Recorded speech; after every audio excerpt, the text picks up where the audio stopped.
Hello guys, എല്ലാവരും miser ബ്ലോഗിലേക്ക് സ്വാഗതം guys. അപ്പോൾ ഞാൻ പറഞ്ഞതുപോലെ സിനിമയുടെ റിവ്യൂ ആയിട്ടാണ് ഗൈസ് എത്തിക്കുന്നത് കേട്ടോ. ഇന്നലെ ഗൈസ് ക്ലാസ് കഴിഞ്ഞാൽ നേരെ കോളേജ് വിട്ട് ക്ലാസ് കഴിഞ്ഞാണ് നേരെ ഞാൻ ഫ്രണ്ട്സ് പടത്തിന് പോവാണ്. രേഖാചിത്രം കഴിഞ്ഞപ്പോൾ ഫ്രണ്ട്സുകളുടെ കൂടെ പോയി അടിച്ചു പൊളിച്ച് പടം കണ്ടു.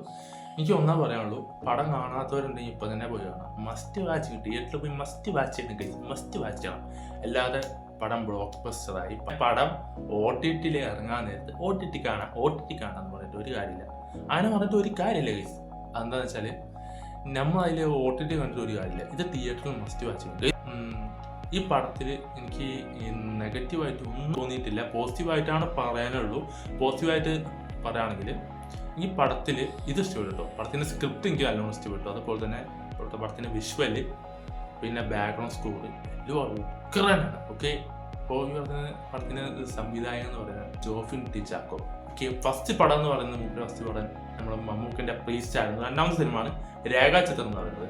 വെച്ചിട്ട് ഉഗ്രനാക്കിയത് ഗൈസ്. അത്രയ്ക്കും ഗൈസ് പടം സെറ്റ്. AI ടെക്നോളജി ആണെങ്കിൽ ആ ടെക്നോളജി വെച്ചിട്ടാണ് നമുക്ക് മനസ്സിലാവുന്നില്ല അത് ചെയ്താൽ. പക്ഷേ ഈ പടത്തിൽ അങ്ങനെ മനസ്സിലാവുന്നില്ല. ഉഗ്രനാണ്. ആസിഫലിനെ കുറിച്ച് പറയുന്നത്, ആസിഫലിൻ്റെ ഓരോ പോലീസ് വേഷം നമുക്ക് ഇഷ്ടമാണ്. എല്ലാ ഓരോരോ സിനിമയിലും പോലീസ് വേഷം ഉണ്ടെങ്കിൽ വലിയ സെറ്റാണ്. ഓക്കെ, തലവൻ എന്ന് പറയുന്നത് ആ പോലീസ് വേഷം, ആ മാസം ഡയലോഗും പഞ്ചും എല്ലാം സെറ്റാണ്. അതുപോലെ തന്നെ ഈ പടത്തിലും പഞ്ചും ഉണ്ട്, ഡയലോഗും ഉണ്ട്, കുറച്ചൊക്കെ കോമഡി ഉണ്ട്, ഒരു പഞ്ചിങ് ഉണ്ട്, ഫൈറ്റ് കുറച്ചുണ്ട് പടത്തിന്, സെറ്റാണ്. അപ്പോൾ രേഖാചിത്രം സിനിമ കാണാത്തതുകൊണ്ട് എന്തായാലും പോയി കേട്ടോ, മസ്റ്റ് വാച്ച് കാണും. പിന്നെ പടത്തിലുള്ള പറയേണ്ട സംഭവം വെച്ചാൽ പടത്തിൽ വില്ലന്മാര് ഈ ആൾക്കാരാണെന്നുള്ളത് കറക്റ്റ് കാണിക്കുമ്പോൾ തന്നെ കൈസ് ടിസ്റ്റാണ് കഴിച്ച് പടത്തിൽ. എന്നുവെച്ചാൽ ഞാൻ എന്തൊന്നും വിചാരിച്ചില്ല ഇങ്ങനെയൊക്കെ നടക്കും എന്നുള്ളത്.